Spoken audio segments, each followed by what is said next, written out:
I'm a full-spectrum family medicine physician. I've delivered over 800 babies. Fetal development is truly amazing. By 6 weeks, we can detect a heartbeat with ultrasound technology. By 15 weeks, they can feel pain.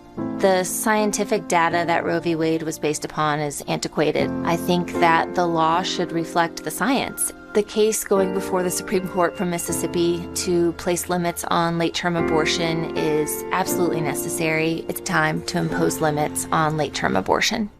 Do you feel like the way you clean your ears at home doesn't work well enough?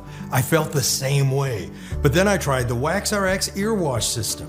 WaxRx was designed by a doctor, and it's the same system used in medical clinics. The reusable WaxRx system has everything you need to effectively remove earwax at home without the inconvenience of a doctor's visit. You should use the doctor-trusted WaxRx ear wash system. You can get it now at Walgreens and Walmart today. Well, yesterday, the Supreme Court heard oral arguments in the landmark Mississippi abortion case. This as a series of powerful pro-life ads are out across the country, featuring our next guest. Watch. By 6 weeks, we can detect a heartbeat with ultrasound technology. By 15 weeks, they can feel pain. The scientific data that Roe v. Wade was based upon is antiquated. I think that the law should reflect the science. As somebody who survived an abortion, I would want to tell the Supreme Court that my life mattered. It's time to make a change. All right, joining us now is our company for this evening, family medicine doctor Casey Del Coco, who's the founder and CEO of Magnificent Family Medicine, which brings a Christian approach to medicine, along with abortion survivor Amy Miles. Ladies, so honored to have you tonight. Thanks for being here. Thank you for having us, Lindsay. All right, Dr. Del Coco, I'm going to start with you. Justice Sotomayor yesterday made some comments about what kind of pain fetuses can feel in the womb. Listen. There's about 40% of dead people who, if you touch their feet, the foot will recoil. There are spontaneous acts by dead brain people. So I don't think that a response to by a fetus necessarily proves that there's a sensation of pain or that there's consciousness. Doctor, what does the science say about her comments? Unfortunately, her comments are ill-informed and not keeping with the science. So science shows that from 12 to even as early as 12 weeks up to 24 weeks and beyond, the spinal cord and brain are developing and babies can feel pain. Actually, when fetal surgeons do surgery on babies still in utero, they actually give them anesthesia this early. Why would they give them anesthesia if they could not feel pain? We know that babies are not just, floating creatures not able to respond. They actually, by 12 to 16 weeks, can respond to their mother's voice. They can kick and suck their thumb and smile. So the comments that she made just are not in keeping with the scientific knowledge that we have in 2021. Wow.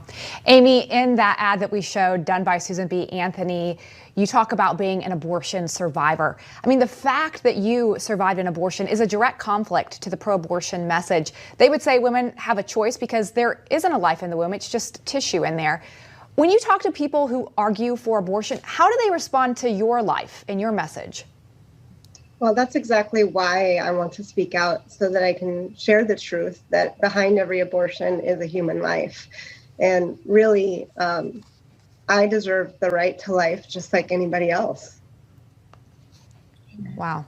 It's so powerful to see the miracle of your life.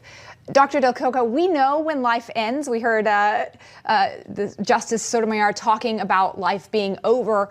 Why are people so afraid to talk about when life begins? They act like it's a mystery or we don't have a definitive answer on that, but we have a definitive answer on when it ends.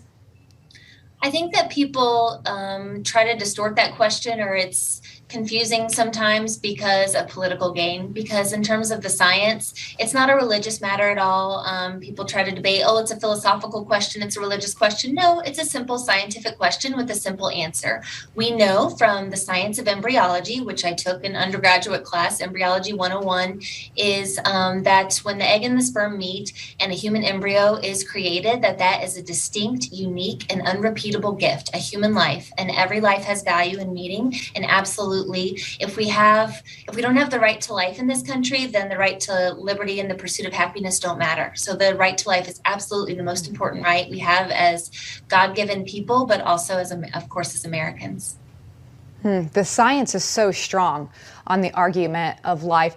Amy, one of the pro-abortion arguments is that they don't want to send a child into a broken foster care system. It would be better to abort the child instead of sending them in a place like that. In the ad that we showed that you're in, you say that you have a great empathy for women, but there are things that we can do to make unplanned pregnancies a better situation for women. What would you say those are? I think adoption is one of the best options. I can tell you that my family is very grateful to have me, and they've been my hugest supporters throughout my whole life, and I owe them a lot of gratitude for where I've come and how far I've come. I think adoption tends to have a negative, you're giving up, but I can tell you from lived experience, that adoption is one of the most loving and life-giving things that you can do. And I think women and babies deserve much better than what abortion offers, and adoption is a great option. I think about my parents, and they tried to have children and wanted children for years, and were just really downhearted and lifeless. And my adoption was life-giving. Wow. Dr. Del Coco, before we let you both go, we've been talking about, we've seen medical technology advance so much since Roe versus Wade in 1973. When you see what's happening right now in medical schools and what they're being taught, are they taught these advancements? I mean, if so, are more doctors starting to take a pro-life stance? Oh, that's an excellent question, Lindsay. Unfortunately, medical training is not very pro-life.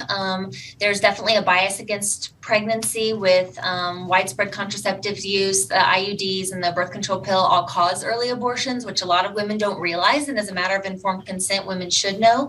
Are medical schools using ultrasound technology as we train, and certainly in the OB-GYN residency training? Absolutely. So does a medical student know that life begins at conception and can see that on their very own eyes as the mom's coming in for an early ultrasound at 5 to 6 weeks when we can detect a heartbeat? Absolutely. But is there still a bias? Yes, unfortunately. And so that's where we really need to stand up for those who don't have a voice. And that's why I feel so compelled to be active and to be outspoken as a pro-life physician.